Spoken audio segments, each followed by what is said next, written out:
इस वीडियो में मैं गाइड करूंगी कि कौन से हाइपोथेसिस के साथ आप किस तरह का एनालिसिस लगा सकते हैं। स्टूडेंट्स के लिए हमेशा कंफ्यूजन रहती है कि हम हाइपोथेसिस पे कौन सा एनालिसिस लगाएं। तो ये कुछ एग्जांपल्स हैं। सबसे पहला हाइपोथेसिस है boys will score high on aggression scale as compare to girls. अब इसमें आप देख सकते हैं कि हमारे पास एक वेरिएबल है बॉयज़ एंड गर्ल्स, यानी कि ये ग्रुपिंग वेरिएबल है और ये जेंडर कहलाता है। अब इसमें हमारे पास दो ऑप्शंस हैं, बॉयज़ एंड गर्ल्स, और इसको हम नॉमिनल स्केल भी कहते हैं, इसको हम ग्रुपिंग वेरिएबल भी कहते हैं। दूसरा वेरिएबल हमारे पास है एग्रेशन। एग्रेशन स्केल के ज़रिए मेजर किया जाएगा, तो हमारे पास जो रिजल्ट आएगा, हमारे पास स्कोर्स आएंगे और वो स्कोर्स कॉन्टीन्यूस वेरिएबल काउंट किया जाएगा। और कॉन्टीन्यूस वेरिएबल को हम स्केल वेरिएबल या इंटरवल वेरिएबल भी कहते हैं। तो अब हमारे पास जेंडर यानी नॉमिनल स्केल और कॉन्टीन्यूस वेरिएबल यानी कि इंटरवल के साथ हमें डिसाइड करना है कि हमें कौन सा एनालिसिस लगाना है। तो इसके लिए हम एनालिसिस लगाएंगे इंडिपेंडेंट सैंपल्स टी टेस्ट। इसको एक दफ़ा रिपीट कर लेते हैं। हमारे सामने दो वेरिएबल्स हैं, एक जेंडर को हम नॉमिनल स्केल भी कहेंगे, और दूसरा है एग्रेशन जो कि कॉन्टीन्यूस वेरिएबल है, इसको हम इंटरवल स्केल भी कहते हैं। अगर हमारे पास एक वेरिएबल नॉमिनल हो और दूसरा इंटरवल हो तो इंडिपेंडेंट सैंपल सी टेस्ट लगेगा।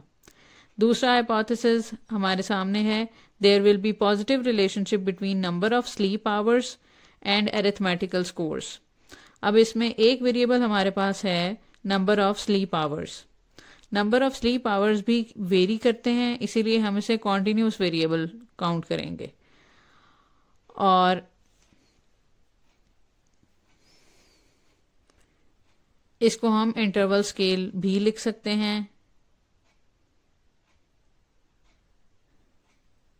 इस स्टेटमेंट में या हाइपोथेसिस में जो हमारे पास दूसरा वेरिएबल है वो है अरिथमेटिकल स्कोर्स।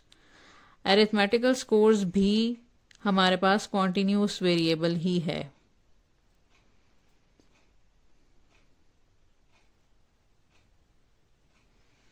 इसको हम लिख लेते हैं कॉन्टिन्यूस वेरिएबल और अगेन इंटरवल स्केल।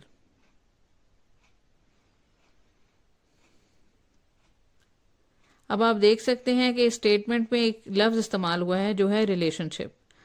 रिलेशनशिप जब इस्तेमाल होता है तो आपने स्टैट्स में यकीनन पढ़ा होगा कि रिलेशनशिप के लिए हम इस्तेमाल करते हैं कोरिलेशन। अब यहाँ पर क्योंकि दोनों कॉन्टिन्यूस वेरिएबल्स हैं तो हम पियर्सन कोरिलेशन इस्तेमाल करेंगे।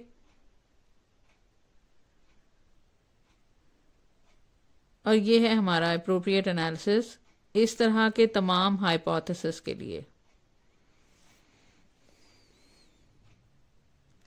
अगला हाइपोथेसिस हमारे सामने है police officers will score high on death anxiety as compare to army officers. Again इसमें हमारे पास दो ग्रुप्स हैं, एक हमारे पास ग्रुप है पुलिस ऑफिसर्स का,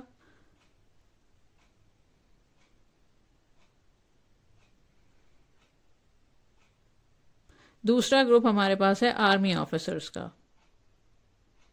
ये बिल्कुल उसी तरह से है जैसे जेंडर में हमारे पास दो ग्रुप्स थे। अब यहां पर ये दो ग्रुप्स जो हैं इनको हम नॉमिनल स्केल कंसिडर करेंगे। सेकेंड वेरिएबल हमारे पास है स्कोर्स ऑफ डेथ एंजाइटी, या हम इसको डेथ एंजाइटी स्कोर्स भी कह सकते हैं। अब डेथ एंजाइटी स्कोर जो है वो कॉन्टिन्यूस वेरिएबल है, और अगर हम स्केल की बात करें तो ये इंटरवल स्केल है।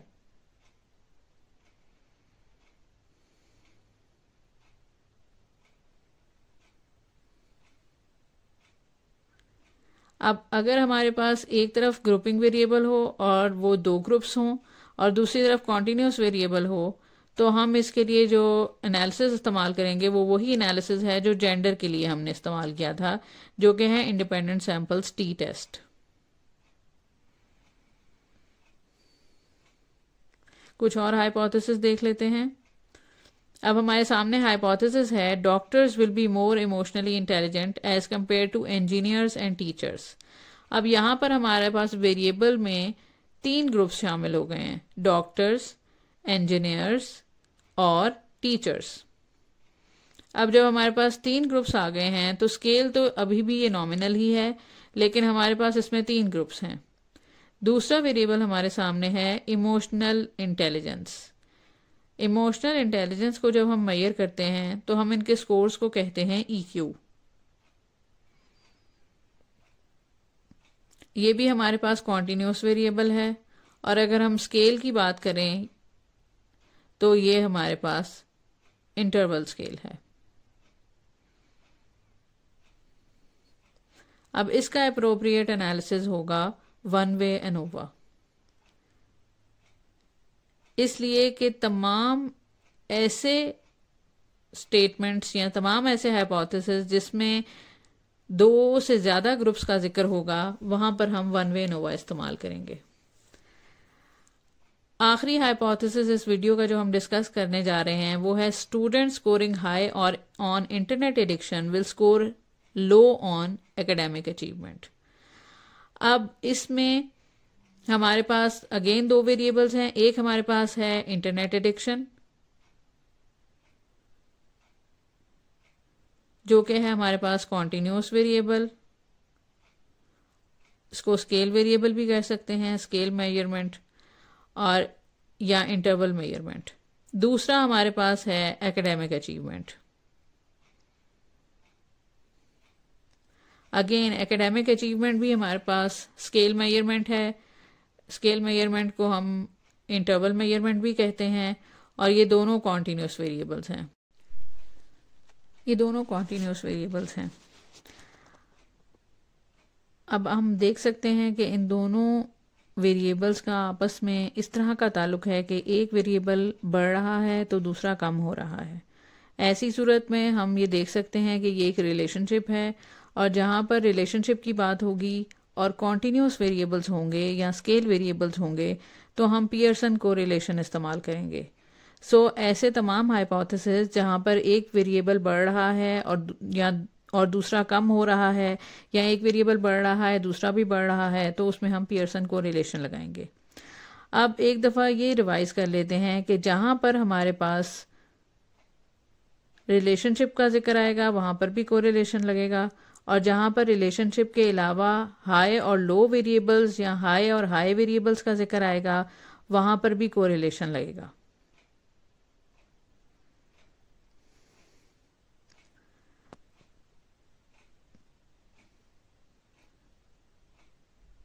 अब दूसरी तरफ आप देख सकते हैं कि जहाँ पर ग्रुप्स होंगे, तो अगर 3 ग्रुप्स होंगे तो हमारे पास वन वे एनोवा लगेगा, और अगर हमारे पास 2 ग्रुप्स होंगे तो हम इंडिपेंडेंट सैंपल्स टी टेस्ट इस्तेमाल करेंगे।